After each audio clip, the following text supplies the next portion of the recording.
Hello everyone, आप लोग कैसे हैं। मैं आपके लिए 10वां एपिसोड लेकर हाजिर हूँ। तुमने लास्ट एंड में देखा था कि एंड्रूस दीवार से टकरा जाता है और मार्को बोलता है कि सब के सब मेरे पीछे आओ, और अपने हथौड़े से एक शील्ड बना लेता है और अपने मन में बोलता है कि मुझे लगा था कि हमने सब मॉन्स्टर्स को मार दिया है, तो ये कहाँ पे छुपा बैठा था। लेकिन चाहे कुछ भी हो, मैं सबको अपने शील्ड से बचा लूंगा। और बोलता है कि मेरी माना शील्ड बहुत ताकतवर अटैक को रोक सकती है, यह आसानी से टूटेगी नहीं। कि इतने में मॉन्स्टर मार्को के ऊपर हमला कर देता है और मार्को की शील्ड टूट जाती है और मार्को के मुंह से खून निकलने लगता है। तो ये देखकर एंडरसन घबराते हुए बोलता है कि मार्को, क्या तुम ठीक हो। और बोलता है कि क्या ये मॉन्स्टर्स की पूंछ है, वो भी इतनी बड़ी पूंछ। इतने में मॉन्स्टर एंडरसन के ऊपर भी हमला कर देता है। और अब हम बाहर उन्हीं लोगों को देखते हैं जिसने कहा था कि ये मैजिक ब्रेसलेट है, अगर आप में से किसी को कुछ होता है तो ये ब्रेसलेट टूट जाएगी, तो हम आपकी मदद के लिए बैकअप फोर्स भेजेंगे। तो अब वो आदमी अपने हाथ को देख के टेंशन से बोलता है कि 3 ब्रेसलेट एक के बाद एक टूट गए हैं, आखिर अंदर हो क्या रहा है। और अब हम एंडरसन को देखते हैं जो मॉन्स्टर के अटैक के बाद घुटनों पे बैठ जाता है और उसके मुंह से खून निकल रहा होता है और एंडरसन के हाथ पाँव में भी बहुत चोट लगी होती है।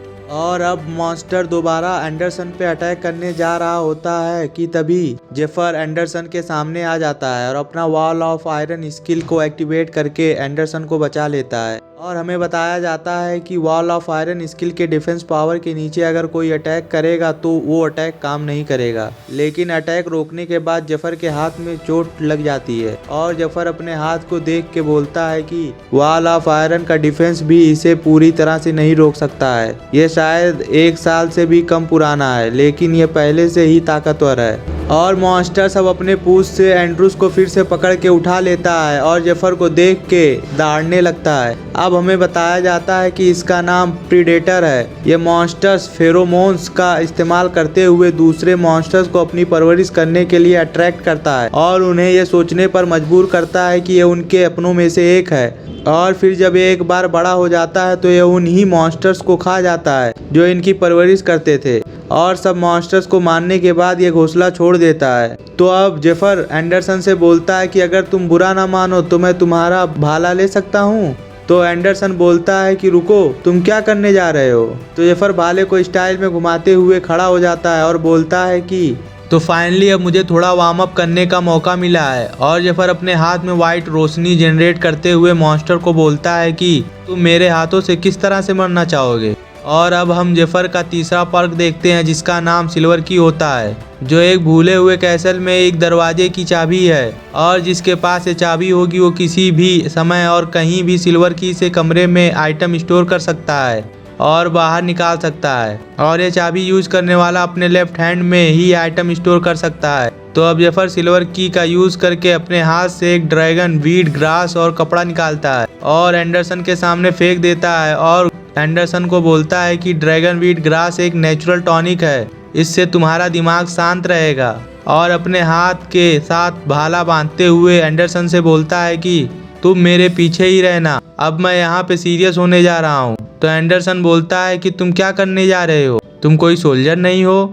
मुझे पता है कि मैं मरने वाला हूँ, लेकिन मैं किसी माइनर के पीछे छिपकर मरना नहीं चाहता। कि इतने में एंडरसन के ऊपर मॉन्स्टर हमला कर देता है। और अब हमें बताया जाता है कि इस स्किल का नाम फेयर है। इस अटैक की वजह से सामने वाला दुश्मन डर के मारे पैरालाइज हो जाता है। और अब हमें दिखाया जाता है कि एंडरसन डर के मारे पूरी तरह पैरालाइज हो गया है और मन में बोलता है कि वो बिल्कुल सही था। मुझे अभी भी याद है कि जब मैंने शुरू में हंटिंग टीम ज्वाइन की थी तो एक पुराने सोल्जर ने मुझसे कहा था कि कुछ सालों पहले जब एक बड़े प्रेडेटर ने एक टाउन पे हमला किया था तो उसने टाउन में बहुत तबाही मचाई थी और बहुत खून बहाया था और टाउन के लोग खड़े होकर सिर्फ देख रहे थे बिना पलके झपकाए, क्योंकि डर की वजह से उनकी पूरी बॉडी पैरालाइज हो गई थी और वो कुछ भी नहीं कर पा रहे थे। वो सिर्फ खड़े थे और अपने मरने की बारी का इंतजार कर रहे थे। तो अब एंडरसन सामने देखते हुए बोलता है कि ये आवाज़ें कैसी हैं और यहाँ पे हो क्या रहा है। तो यहाँ पे जेफर मॉन्स्टर से फाइट कर रहा होता है और मॉन्स्टर अपने पंजे से जेफर के ऊपर अटैक करता है। तो जेफर जंप करते हुए उस अटैक से बच जाता है और मुंह से ड्रैगन वीड ग्रास थूकते हुए बोलता है कि जैसा मैंने सोचा था ये बहुत ज़्यादा इफेक्टिव है डर को काबू में रखने के लिए और मन को शांत रखने के लिए। अगर कोई आम इंसान इसे खाता तो इसका इफेक्ट उसके ऊपर बहुत कम होता और वो भी डर के मारे पैरालाइज हो जाता। लेकिन मेरी बात अलग है। मेरे दूसरे पर हरमस सीक्रेट स्किल की वजह से इसका इफेक्ट 500% ज़्यादा है और मैं उसके अटैक से बच गया। अब यहीं पे ये एपिसोड ख़त्म होता है। अगर आपको आगे के एपिसोड देखने हैं तो हमारे चैनल को सब्सक्राइब करें और इस वीडियो को लाइक एंड शेयर करें।